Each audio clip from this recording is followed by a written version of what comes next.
The coffee you drink the second you wake up is very possibly the least effective coffee you'll have all day. And there's a specific, measurable reason why. Sitting in a part of your endocrine system most people have never thought to check the timing of. It has nothing to do with the coffee itself.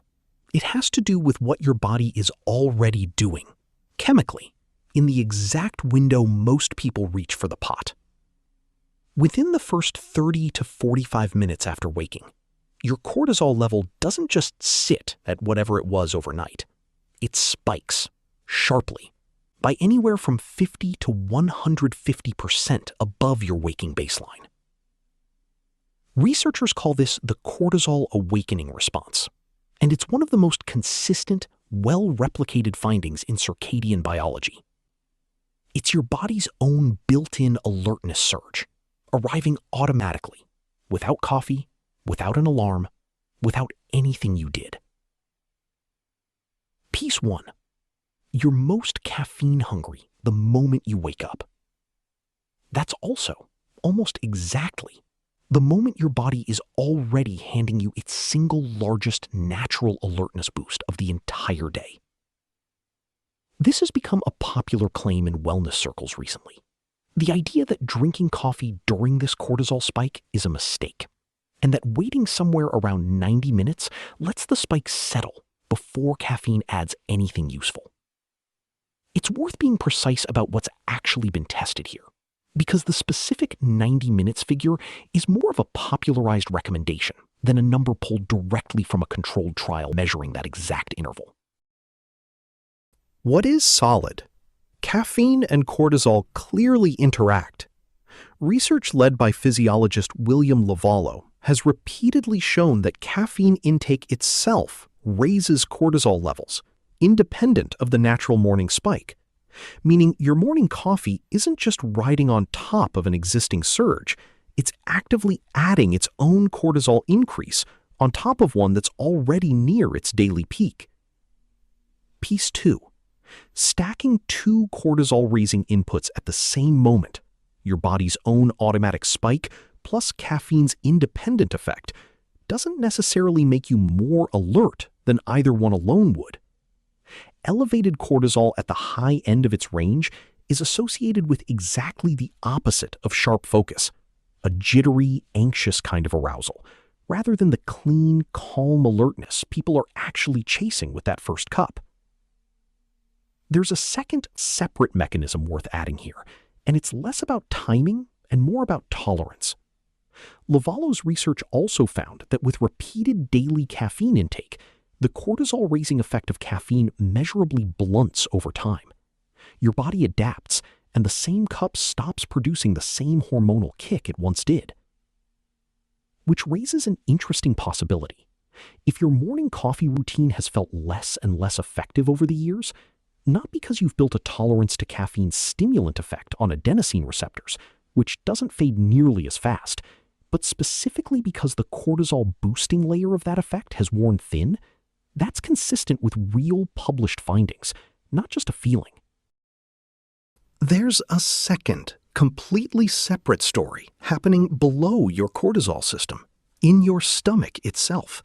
And it involves a common claim worth correcting directly because it's repeated constantly and isn't quite accurate. You've probably heard that coffee on an empty stomach causes ulcers.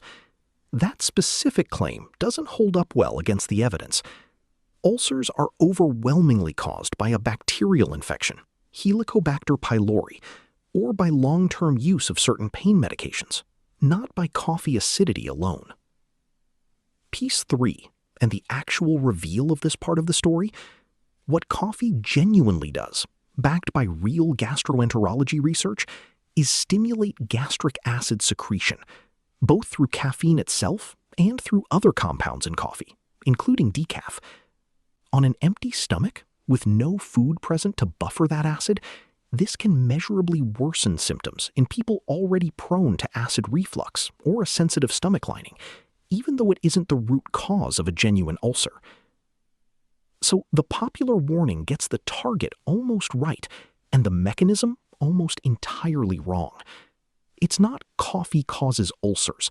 It's coffee increases acid output at a moment your stomach has nothing to buffer it with.